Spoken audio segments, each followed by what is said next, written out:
El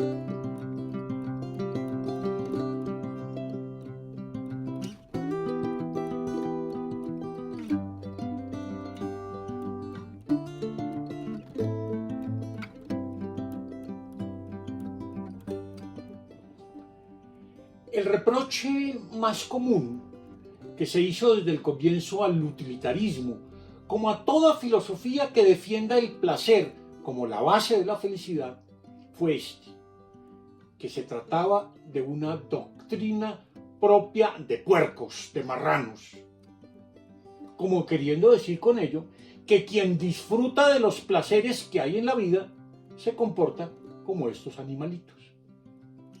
Mill muestra, sin embargo, que tal acusación contiene un supuesto que los propios acusadores no estarían dispuestos a aceptar: que los hombres solo somos capaces de disfrutar de los mismos placeres que los cerdos. Este es sin duda un supuesto no solo dudoso, sino inaceptable.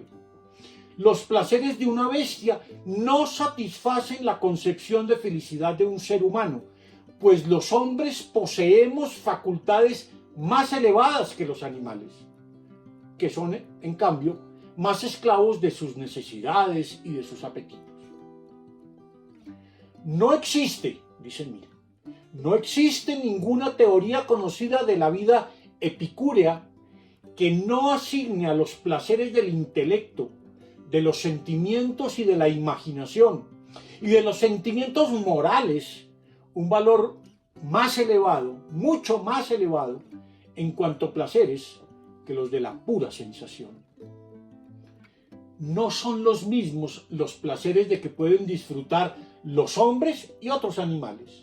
Los caballos, por ejemplo, no disfrutan de una novela de Dickens, de una pintura de Van Gogh o de una sinfonía de Beethoven, pues no les son propios los placeres estéticos e intelectuales. Nosotros, en cambio, estamos en capacidad de disfrutar placeres más elevados. Podemos dedicarle una tarde entera a ver la caída del sol, a escuchar una música que nos gusta o a deleitarnos con un buen vino. Y desde luego, si hay placeres más elevados, los hay también inferiores. Pero los defensores de una filosofía hedonista, como los epicúreos y los utilitaristas, siempre han reconocido que los placeres intelectuales son superiores a los puramente corporales y sensitivos.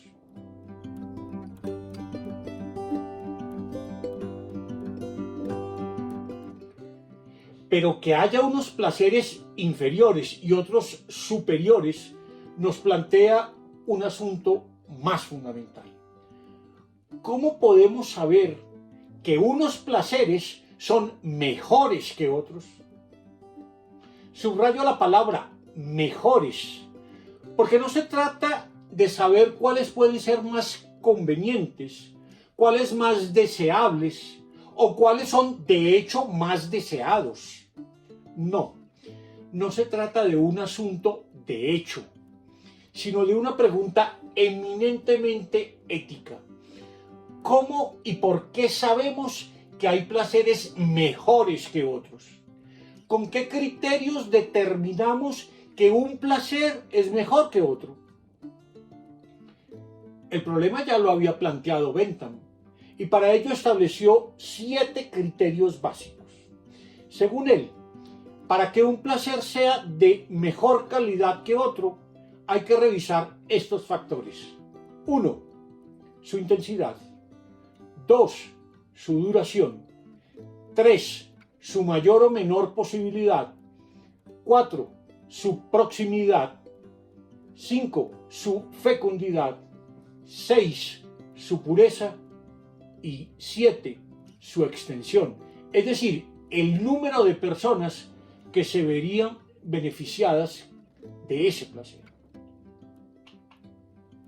Así, por ejemplo, los placeres corporales, como los placeres sexuales o los de la comida y la bebida, pueden ser muy intensos, aunque no necesariamente sean muy duraderos, ni estén tan próximos que los podamos alcanzar fácilmente. Y sin duda su extensión es poca, porque afectan solo a las personas que disfrutan directamente de ellos. En comparación con estos placeres corporales, un placer más intelectual, como el de disfrutar de una obra de teatro, puede ser mucho más duradero, porque la sensación de lo que vivimos puede permanecer en nuestra mente por mucho tiempo, aunque tal vez no sea tan próximo, porque no siempre podemos ver una buena obra de teatro. Y es un placer que se extiende a muchos otros, a los que asistieron con nosotros al teatro o a los que pueden seguir esa obra a través de la televisión. ¿Qué piensa Mill de esta manera de valorar los placeres que nos ofrece Bentham? Aunque Mill siempre fue un gran admirador y un gran amigo de Bentham, no dejó nunca de ser crítico con su filosofía. En este caso particular, Mill cree que las características ofrecidas por Bentham para determinar cómo y por qué un placer es mejor que otro son insuficientes, al menos por dos razones. En primer lugar, porque los criterios que nos ofrece Bentham son más cuantitativos que cualitativos. De hecho, algunos de ellos, como la duración y la intensidad, podrían ser medidos. En segundo término, porque esos criterios que él nos ofrece aluden a ventajas que resultan puramente circunstanciales y por tanto no tienen que ver con la calidad intrínseca de los placeres, sino con asuntos que en cierto modo pueden ser accidentales, como que el objeto que produce el placer esté más lejos o más cerca, que tenga más o menos intensidad o que pueda obtenerse más o menos fácilmente. Mill busca entonces un criterio más fuerte para determinar la calidad de los placeres. Es decir, algo que nos indique, más allá de toda circunstancia específica, qué placer es mejor en su sentido de ser un placer de mayor calidad moral, y no solo más cercano, conveniente o más agradable que otros. No puede ser este un criterio objetivo, pues la calidad de un placer solo puede determinarla aquel que tiene la posibilidad de disfrutar de una más amplia gama de placeres. Y este no puede ser más que un hombre bien formado, un hombre culto. Si se me pregunta, dice Mill, ¿qué entiendo por diferencia de calidad en los placeres? ¿O qué hace a un placer más valioso que otro? Simplemente en cuanto a placer, a no ser que sea su mayor cantidad, solo existe una única respuesta. De entre dos placeres, si hay uno al que todos o casi todos los que han experimentado ambos conceden una decidida preferencia, independientemente de todo sentimiento de obligación moral para preferirlo, ese es el placer más deseable. Si aquellos que están familiarizados con ambos placeres colocan a uno de los dos tan por encima del otro que lo prefieren, aún sabiendo que va acompañado de mayor cantidad de molestias, y no lo cambiarían por cantidad alguna que pudieran experimentar del otro placer, está justificado que asignemos al goce preferido una superioridad de calidad que exceda de tal modo al valor de la cantidad como para que ésta sea en comparación de muy poca importancia. Ahora bien, continúa Mill, es un hecho incuestionable que quienes están igualmente familiarizados con ambas cosas y están igualmente capacitados para apreciarlas y gozarlas, muestran realmente una preferencia máximamente destacada por el modo de existencia que emplea las capacidades humanas más elevadas. Pocas criaturas humanas consentirían en transformarse en alguno de los animales inferiores ante la promesa del más completo disfrute de los placeres de una bestia. ningún ser humano inteligente admitiría convertirse en un necio. Ninguna persona culta querría ser un ignorante.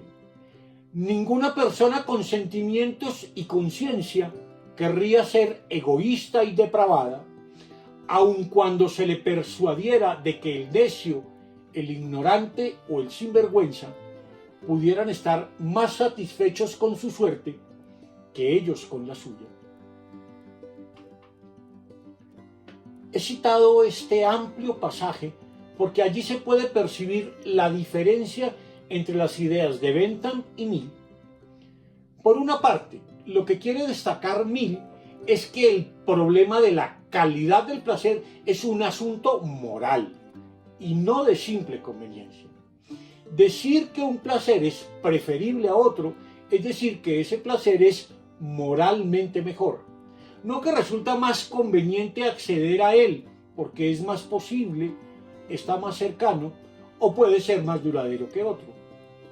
Y tampoco es un asunto de cantidad, pues tener acceso a un mayor número de placeres no es en ningún caso garantía de que disfrutemos de los mejores placeres.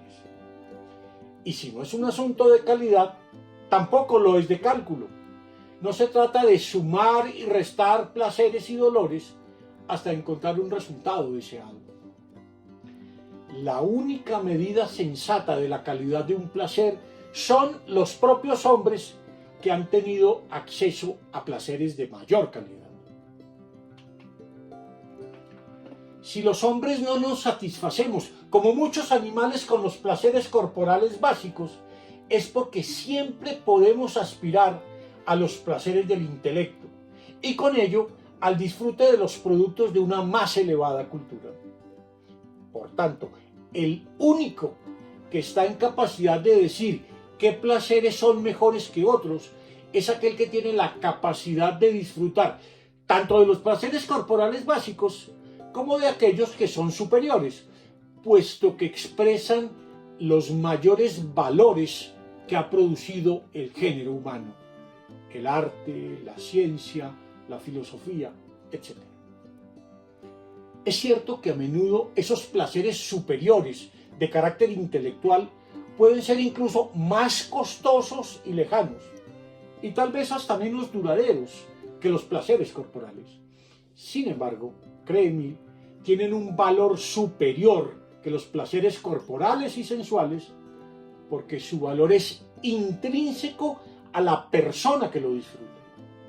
Son placeres que por una parte cultivan la propia autoestima de quien los disfruta y por la otra ponen de presente la dignidad intrínseca de cada ser humano. Un ser con facultades superiores, dice Mill, necesita más para sentirse feliz. Probablemente está sujeto a sufrimientos más agudos y ciertamente los experimenta en mayor número de ocasiones que un tipo inferior. Sin embargo, a pesar de estos riesgos, nunca puede desear de corazón unirse en lo que él considera que es un grado más bajo de existencia. Lo más indicado es apelar a un sentido de dignidad que todos los seres humanos poseen, en un grado u otro, y que guarda alguna correlación, aunque en modo alguno perfecta, con sus facultades más elevadas, y que constituye una parte tan esencial de la felicidad de aquellos en los que este sentimiento es fuerte, que nada que se le oponga podría constituir más que un objeto momentáneo de deseo para ellos. Un ser muy bien dotado siempre considerará que cualquier felicidad que pueda alcanzar, tal como el mundo está constituido, es imperfecta. Pero puede aprender a soportar sus imperfecciones si son en algún sentido soportables. Es mejor ser un ser humano insatisfecho que un cerdo satisfecho. Mejor ser un Sócrates insatisfecho que un necio satisfecho.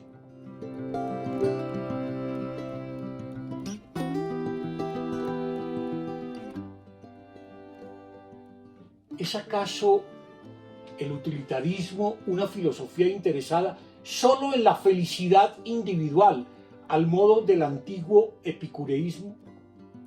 Claramente no. Mill insistió siempre, y también Bentham, en que el criterio utilitarista no habla de la mayor felicidad del propio agente, sino de la mayor cantidad total de felicidad.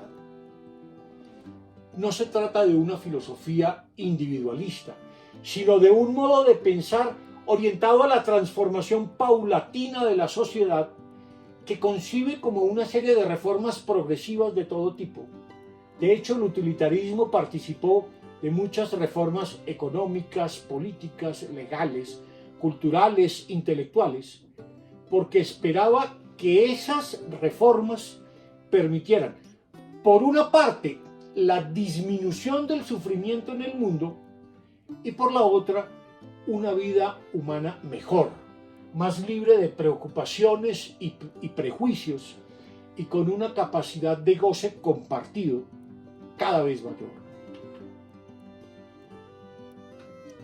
El fin último, dice Mill en su obra El utilitarismo, el fin último con relación al cual y por el cual todas las demás cosas son deseables, es una existencia libre en la medida de lo posible de dolor y tan rica como sea posible en goces, tanto por lo que respecta a la cantidad como a la calidad.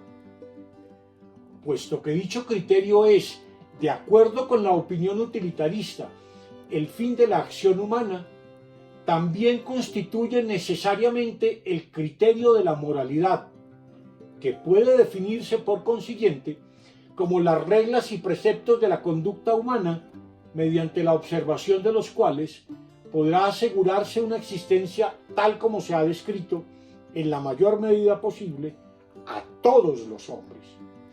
Y no solo a ellos, sino en tanto en cuanto la naturaleza de las cosas lo permita, a las criaturas sintientes en su totalidad. Este último punto merece un comentario especial. Me refiero al hecho de que el criterio utilitarista o el principio de la mayor felicidad debería extenderse a las criaturas sintientes en su totalidad, es decir, a todos aquellos seres que de algún modo puedan sentir y por tanto sentir dolor y sufrir. Y esto incluye no solo a los hombres en todas sus condiciones, sino también a otras especies animales. El utilitarismo fue la primera filosofía que empezó a pensar seriamente en una ética del trato con los animales.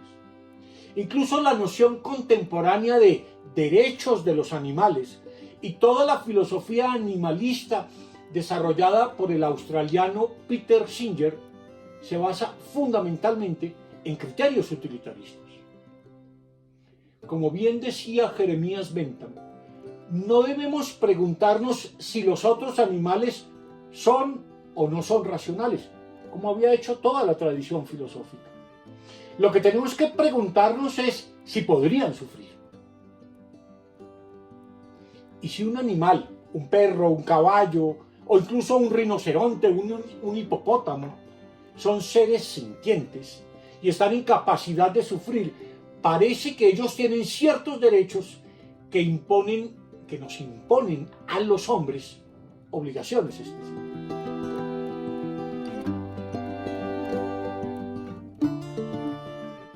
La felicidad no es para el utilitarista inalcanzable. Y esto en buena medida porque no la concibe como un estado final de disfrute pasivo de lo ya obtenido, o como un estado de excitación activa y permanente de todo tipo de placeres.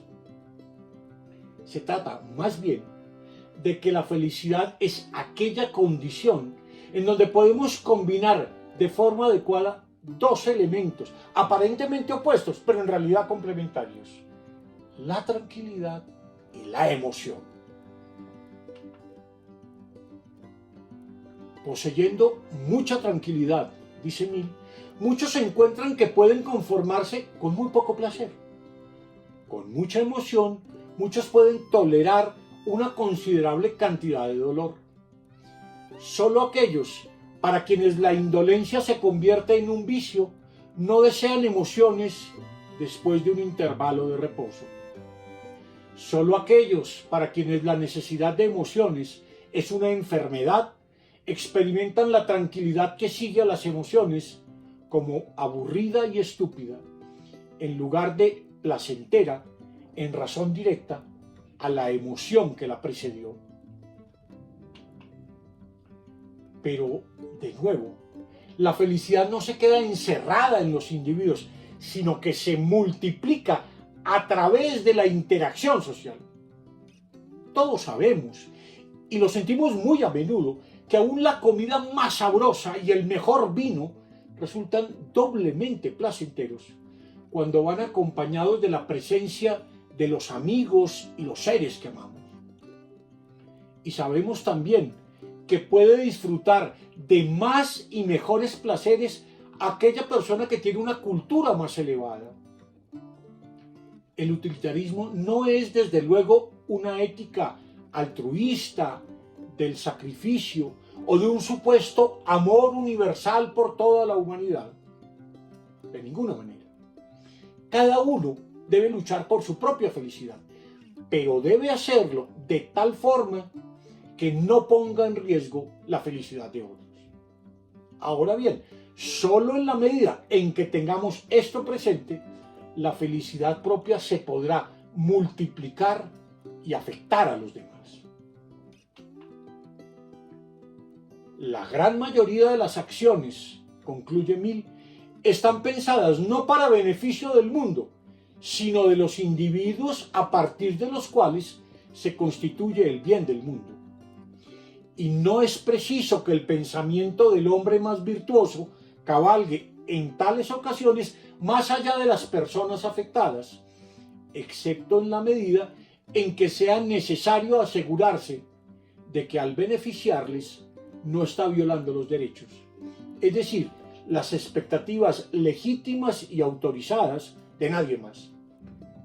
La multiplicación de la felicidad es, conforme a la ética utilitarista, el objeto de la virtud. Las ocasiones en las que persona alguna, excepto una entre mil, tiene en sus manos el hacer esto a gran escala, en otras palabras, ser un benefactor público, no son sino excepcionales. Y solo en tales ocasiones se le pide que tome en consideración la utilidad pública. En todos los demás casos, todo lo que tiene que tener en cuenta es la utilidad privada, el interés o felicidad de unas cuantas personas. Solo aquellos cuyas acciones influyen hasta abarcar la sociedad en general tienen necesidad habitual de ocuparse de un objeto tan amplio.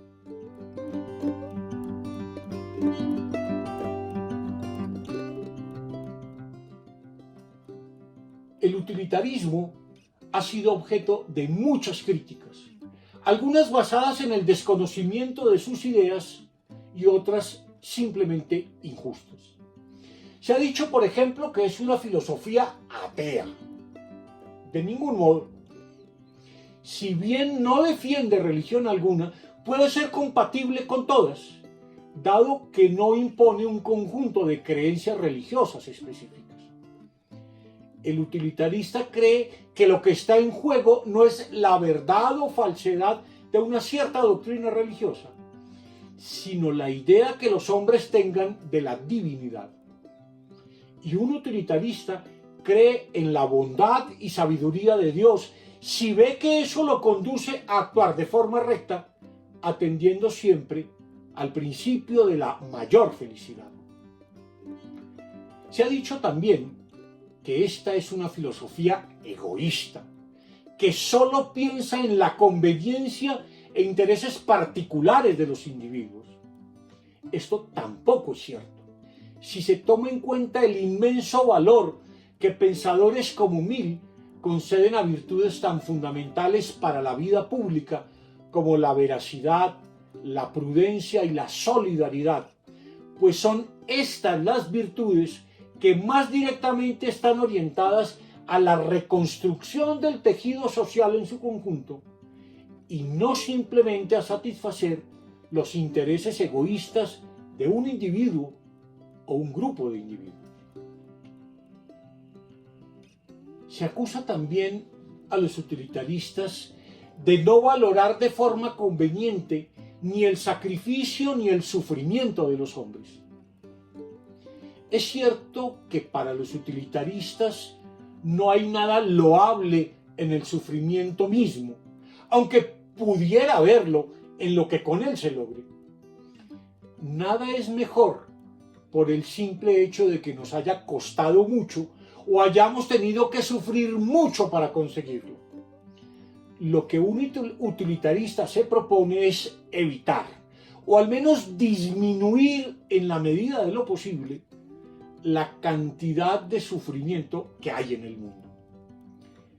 Pero esto no le impide valorar el sacrificio que algunos hombres, como los héroes y los mártires, hacen de su propia felicidad en pro de la felicidad de los demás.